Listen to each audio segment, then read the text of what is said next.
The film kicks off with the female lead, Hannah, at the backstage nervous while memorizing her lines. Meanwhile, her childhood friend Jason is also there looking for her. When he finally sees her, he fires off a playful remark about giving up her role. During their short chat, Jason reveals that he's going to watch the play with his girlfriend, Alana.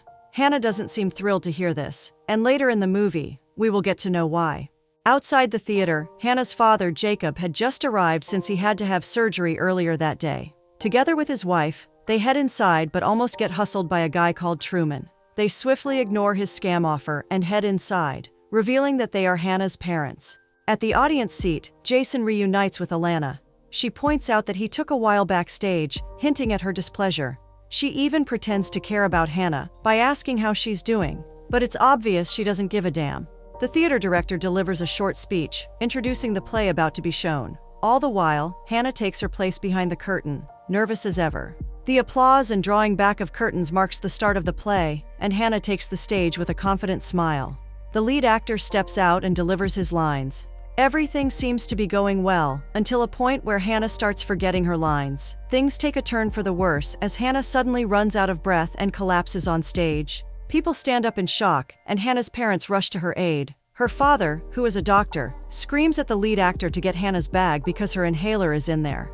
As Hannah drifts out of consciousness, she sees a memory from her childhood. It was a time when she and Jason were kids, diving into a blue lake. This is one of the last things she sees before she loses her consciousness completely. Fast forward to a different time, Hannah is on a hospital rooftop during dusk, writing her thoughts in her journal. She then heads back inside and looks for her father.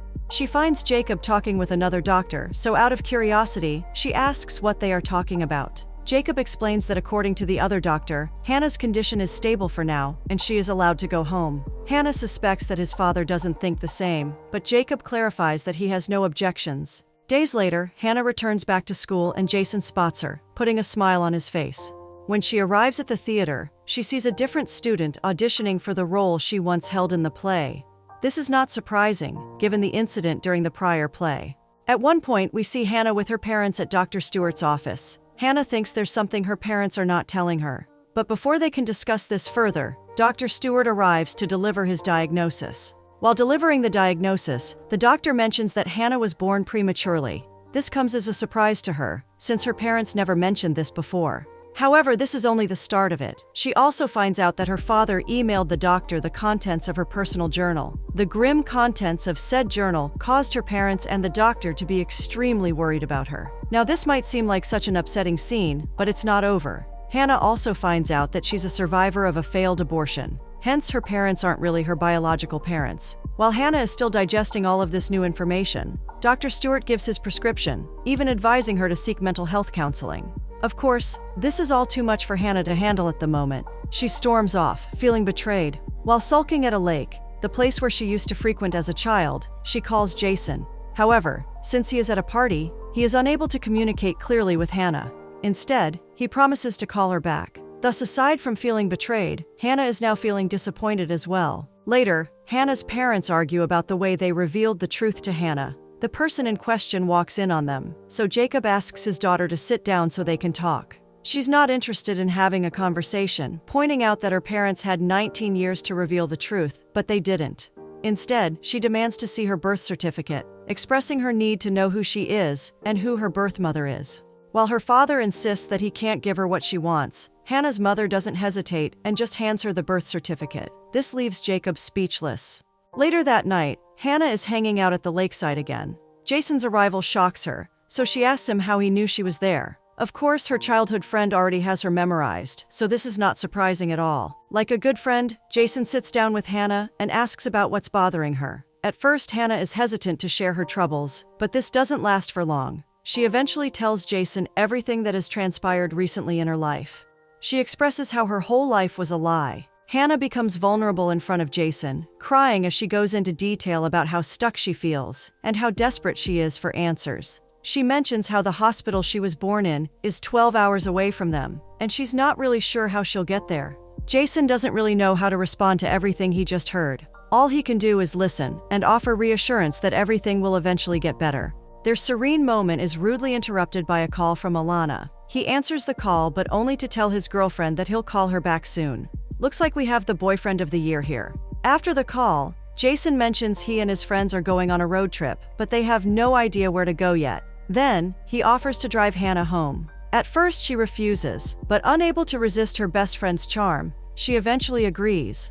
The next day, Jason, together with Truman, checks out the vintage van they'll be using for their road trip. This hunk of junk belongs to Truman's cousin, who Truman claims does not look as good as the vehicle. In the next scene, Truman awkwardly approaches Hannah while she is studying at the library.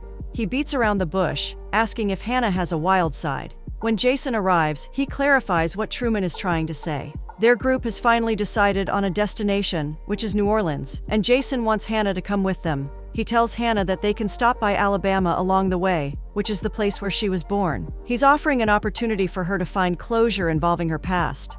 Hannah questions if she's ready for such a trip, but Jason encourages her, stating that the opportunity is hard to come by. Truman reiterates the statement in a louder voice, causing him to get reprimanded for being noisy. In the next scene, Jacob meets up with Jason and Truman. He sees the vintage van they'll be using for the road trip. Truman's cousin, B-Mac, also has an awkward exchange with Jacob after he calls Hannah a spaz.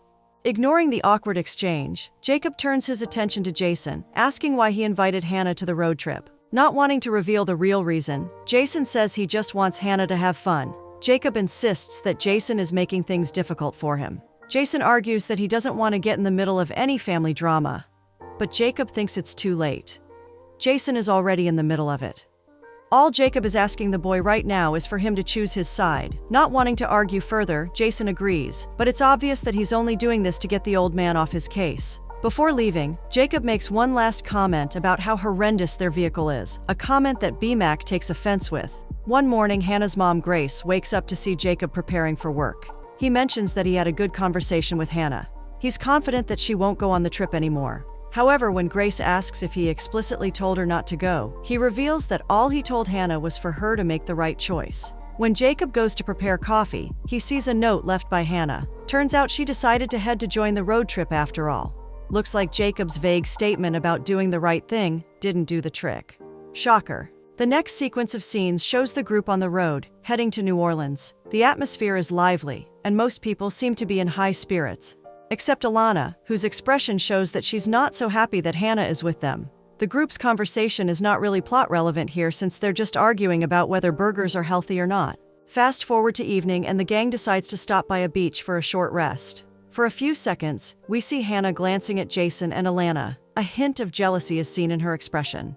The group's happy moment is interrupted by a police siren. B-Mac talks to the police officer who promptly explains to him that they are actually inside a land preserve intended for endangered turtles. The officer shines a light on a sign that states a $5,000 fine to anyone caught trespassing.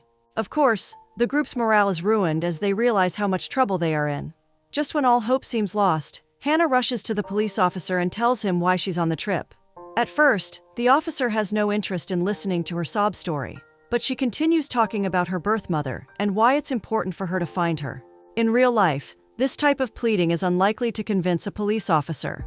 However, for the sake of plot progression, the officer changes his mind after hearing Hannah's story. Everyone is let off the hook, and they are allowed to continue to their destination. While driving, B-Mac expresses his appreciation for what Hannah did. He tries to make her feel better by letting her know her intentions are admirable. Then, he immediately shifts the topic back to their previous argument about burgers. At one point, the group finally arrives at a hotel and prepares to settle in. B-Mac opts to sleep in the vehicle because he doesn't like how the place looks. Before entering the hotel, Truman informs Hannah and Alana that they'll be staying in the same room. Alana tries to protest, but to no avail. While getting ready to sleep, Hannah takes her prescription medications. Alana takes notice and makes unnecessary rude comments. She thinks that Hannah is just using her medical condition as a way for people to pity her. She also tells Hannah that they didn't want her to come on the trip, which is obviously just a lie to make her feel bad. In the middle of the night, Hannah decides to grab her bag from the vehicle, waking B-Mac in the process. Jason also hears the commotion and steps out of his room, asking where Hannah is going. With a pained voice, Hannah declares she's leaving and going her own way, emphasizing how she feels unwanted. Despite Jason trying to convince her to stay, Hannah has already made up her mind. After she leaves, B-Mac tells Jason that Hannah's father will murder him because of what had just transpired. The next day, Hannah is walking on the side of the road in the middle of the scorching heat. A car stops beside her. it's Jason, apologizing for taking so long to find a rental car. He tells her to get in, so they can head to her destination. As expected, Hannah declines at first, insisting that he go away. She also poses a valid question, asking why he's there instead of joining his girlfriend and friends. At this point, it's pretty clear who Jason's priority is. No wonder a lot of girlfriends get anxious when their man has a girl best friend. Anyway, Hannah eventually gets in the car and they drive off. The following sequence of scenes shows Hannah and Jason doing the usual things best friends would do, like eating lunch together and going on a walk by the beach. Yep, just typical best friend things, nothing more. At one point, Jason brings up how they used to run together near the water when they were kids. After staring at each other fondly, Hannah and Jason decide to relive that memory by running together and frolicking in the water.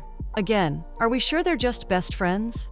Later that night, both of them arrive at a hotel soaked, which earns them a judgmental stare from the hotel manager.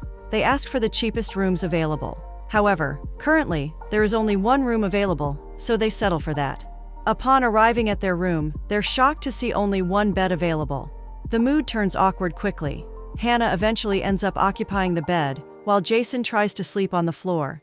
As if the situation isn't awkward enough, Hannah starts anxiously yapping about her insecurities. She points out how Jason is a school heartthrob while she's an unpopular virgin. Jason is not really sure what Hannah is trying to say, and trust me, this is just a painfully awkward scene to watch. Hannah's overthinking gets the best of her. She storms out of the room, believing that Jason is silently judging her. She ends up on a couch in the hotel's lobby, and Jason follows her there. Jason reassures her, saying that he doesn't believe she's a freak. This is enough to put a smile on her face. Looks like all she needed was words of affirmation.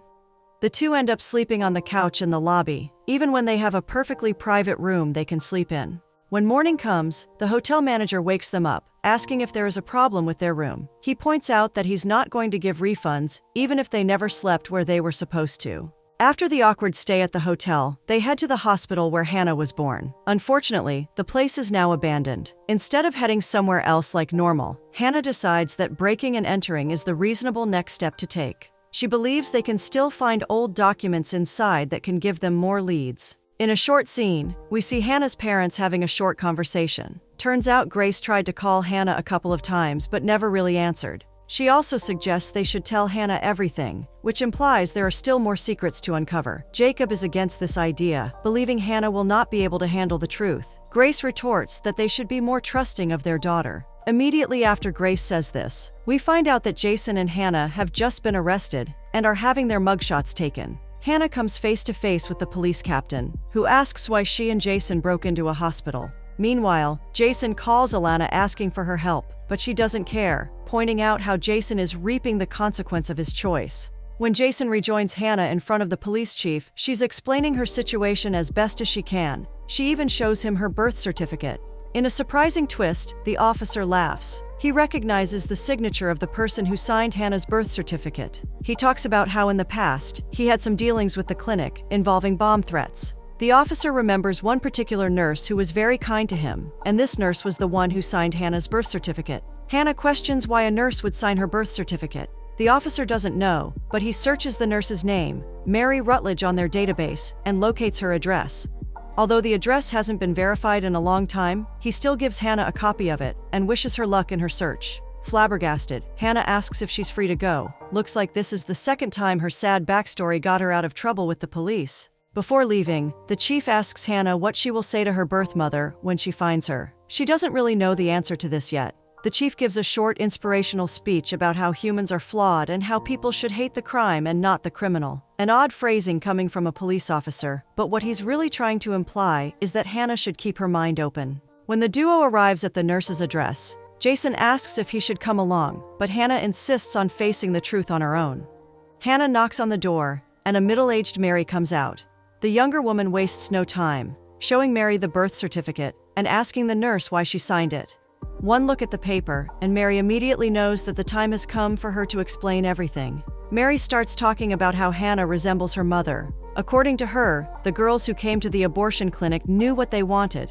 They were sure of their decision, but Hannah's mother was different. She was conflicted. The sad reality was that Hannah was a product of a one-night stand. Mary continues talking about how the doctor in charge of the abortion failed to do the procedure correctly. When Mary realized Hannah's mom was ready to deliver, She took her to the hospital and stayed with her during delivery. This is when Hannah finds out that she had a twin brother, but due to complications he only survived for 4 months. Now we know what Grace meant when she told Jacob that they needed to tell Hannah everything. Mary gives Hannah an armband that belonged to her mother. It contains her previous name. The former nurse also reveals that Hannah's biological mother now goes by the name of Cindy Hastings. She's a lawyer now who works at a law firm in town. After handing Hannah the woman's business card, she thanks the girl for allowing her to have her peace. After stepping out of Mary's apartment, Hannah is unable to contain her emotions. It's all too much for her to take in. She spends a few minutes crying her heart out and even rips apart the business card belonging to her biological mother. Mary can hear the young girl's cries, and Jason also witnesses the scene through a window from outside. Later, we see Hannah in deep thought by the seaside. She stares at the card she ripped apart earlier, now but back together. Jason approaches her, asking if she's going to see her birth mother. Hannah is starting to feel regret, believing that perhaps she shouldn't have sought the truth. However, Jason reminds her that what happened back then is not her fault. In the next scene, the duo is back in their hotel room. Jason makes sure Hannah is feeling calmer. Before he exits the room, she talks about the last image she saw before she blacked out during the play. It was the scene of her and Jason, holding hands while falling in the water when they were kids. She then asks why Jason has always been there for her. Not wanting to reveal his true feelings yet, Jason ignores the question and bids her goodnight. Jason spends some time on a balcony, deep in thought. When his girlfriend calls, he quickly declines it. At this point, it's obvious where this friendship is headed. The next day, the duo arrives at the law firm where Hannah's birth mother is supposed to be working. She heads inside alone and asks the receptionist to see Cindy Hastings. Cindy is outside at the moment, so Hannah is asked to wait. Instead, Hannah opts to head to the restroom, but she uses this time to find Cindy's office and take a look around. Inside the office, Hannah sees a framed drawing done by a kid. She also sees a picture of Cindy and her new family. When the lawyer finally arrives, she asks Hannah who she is and if she's the new intern. With a heavy breath, Hannah recites the date of her birth and the place where it took place. Cindy's eyes widen as she slowly realizes who Hannah might be. After a few seconds of silence, the lawyer orders her secretary to cancel her appointments for the day. Hannah begins to smile, hoping she will finally have a conversation with her real mother. Unfortunately, her hopes are shattered when Cindy's husband walks in. When he asks Cindy who Hannah is, the older woman hesitates for a few seconds before answering. Hannah is crushed when Cindy claims that she has no idea who Hannah is. Cindy further states that she doesn't know what Hannah is talking about. At this point, it's clear that the woman has no intention of allowing her past to play a part in her current perfect life. Hannah steps out of the building and sees Cindy getting into a car with her current daughter. The toddler waves at Hannah, and she waves back. Cindy sees this, but does her best to conceal any emotions. As she watches the car leave, different thoughts must be racing through her mind, especially after her mother shuns her for the second time. Jason approaches Hannah to comfort her, but they are soon interrupted by the arrival of Hannah's father. Jacob demands that Hannah get in his car so he can take her home. She resists at first, but eventually complies. Jason tries to argue with Jacob, but the older man is not having it. He warns Jason to stay out of their business. At one point, Jason points out how Jacob is not Hannah's real father, and how she has every right to find out who she really is. Of course, Jacob doesn't like this response at all, so he issues a final statement, banning Jason from ever seeing or communicating with Hannah ever again. While heading home, Jacob insists that he and Hannah talk, but she's not interested in a conversation. He also mentions the possibility of no longer funding her education because of the stunt she pulled. When Jacob continuously insists they talk, Hannah responds in spite. She points out that if Jacob really cared or loved her, he would have told her the truth sooner. In an attempt to give Hannah what she wants, Jacob starts talking about how they were almost bankrupt and how he chose to adopt her even if he was 1 year away from finishing medical school at that time.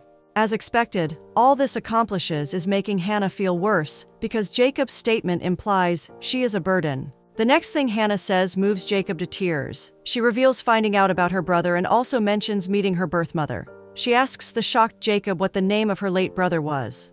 At first, the man doesn't respond, but he eventually blurts out the name, Jonathan. Hannah stops and finally lets her father catch up to her, feeling a bit satisfied by his response. The next day, Jason reunites with his friends. He asks Truman where Alana is, but before he answers, Truman talks about drinking a cocktail called hand grenade and getting into a fight. He even shows Jason the bruise he has and the court order he received. Afterward, Truman points Jason to his room, where his luggage is. While Jason is packing his things, Alana comes in, apologizing for snitching on him. He is in no mood for a conversation and barely gives her a response. He just walks out. Despite their departure scheduled for tomorrow, Jason insists on leaving that day. It's clear that this relationship is already over, even if Jason doesn't explicitly say so. When Jason gets home, he calls Hannah's father to apologize. He admits he was wrong and promises never to see Hannah again. Days later, Hannah is in her room writing in her journal. Grace comes in to talk to her. We find out Hannah is currently looking for possible financial aid programs that will help her continue her education. Grace points out that Jacob won't actually go through with his threat of making her stop going to school. Then she shows Hannah a picture that shows Grace when she was younger. She was pregnant in the past, with twins. Unfortunately, she had a miscarriage. Grace narrates her past, describing how she used to volunteer in a pregnancy crisis center. She mentions praying at a nearby cathedral every day, and on one fateful day, her prayers were answered. She heard the news about abandoned twins who were abandoned, Hannah and Jonathan. Grace cries as she tells Hannah that for her, she was a miracle. This explains why Grace and Jacob didn't want her to dig up her past. They were afraid of losing her. Hannah heads to the cathedral Grace mentioned to pray and seek answers. While there, a priest approaches her, reminding her that the church is about to close soon since it's already evening. He tells her she can always come back during their regular service hours. Hannah mentions she's a member of a different Christian denomination, so she's unlikely to attend their service. The amused priest sits down and asks Hannah what's on her mind. He urges her to be honest and say what she's feeling at the moment. She starts trauma dumping on the priest, expressing how she feels angry at her parents and her biological mother. She tells him a summary of everything she found out and everything that happened. She even goes as far as saying that she wishes Jonathan should have been the one to live, and not her. The priest responds with a short tale of how the church was built, which at first doesn't seem like it has anything to do with Hannah's predicament. Fortunately, he eventually gets to his point. He points out that God forgave us and gave us the ability to forgive. He urges her to let go of her anger and forgive those who wronged her because he believes this is the only way she will be free from her worries. She thanks the priest and prepares to leave. Before she can step out, the priest asks for her late brother's name, so she tells him. In parting words, the priest expresses how Jonathan would have wanted Hannah to be forgiving and to live her life to the fullest. She steps out of the church with a newfound sense of clarity. She knows what she must do next. The next day, Jacob apologizes to Hannah for the way he acted. He informs her that she is still enrolled in school, and Hannah thanks him. He also offers that they go back to her birth mother's law firm, but he wants to be there with her. Also, there's a place he wants them to stop by on their way. With a relieved and gleeful expression, Hannah agrees. The next scene takes place at a cemetery. Jacob brings Hannah to Jonathan's grave. They stand there crying as Jacob explains the circumstances of Jonathan's passing, and how he was too afraid to tell Hannah the truth. He didn't intend to keep the secret for so long, but it just happened. Once again, he apologizes for his controlling behavior. The conversation concludes with Hannah expressing her love for her father, and them sharing an emotional hug. The father and daughter eventually arrive at Cindy's law firm, and Hannah enters alone. The next thing we see is Cindy entering her office and seeing something that brings her to tears. On her table is the hospital ID tag she wore when she gave birth to Hannah. Along with it is a piece of paper that says the sentence, "I forgive you." Cindy looks at the paper for a good while and remembers the last time she saw Hannah. Naturally, she can't help but sob on the floor, lamenting how she shunned her first daughter. She can't believe that despite her actions, Hannah still forgave her. Satisfied, Hannah, together with her father, heads home. In the next scene, Jason receives a call from Jacob. He takes back his previous statement about not contacting Hannah again. In fact, he encourages Jason to call Hannah and tell her how he truly feels. Jason does exactly this. He calls Hannah and asks her out on a date. Of course, Hannah is elated and surprised at the same time. Nevertheless, she accepts Jason's invitation and even does a little celebratory dance after the call. During the date, Jason takes Hannah to a theater he rented out. Since she didn't finish her play performance, now he is giving her a chance for them to act together on stage. Even if Jason is a terrible stage actor, Hannah has a fun time and appreciates his sweet gesture. The next scenes bring closure to several characters. We see Mary working as a nurse again and helping deliver babies. Cindy tells her husband the truth about Hannah, showing him the note. In the final scene, Jacob and Grace send Hannah to college. Hannah expresses her love and appreciation to her father for wanting her as a daughter. The movie ends with Hannah smiling at her father as she heads to her dorm with Jason beside her.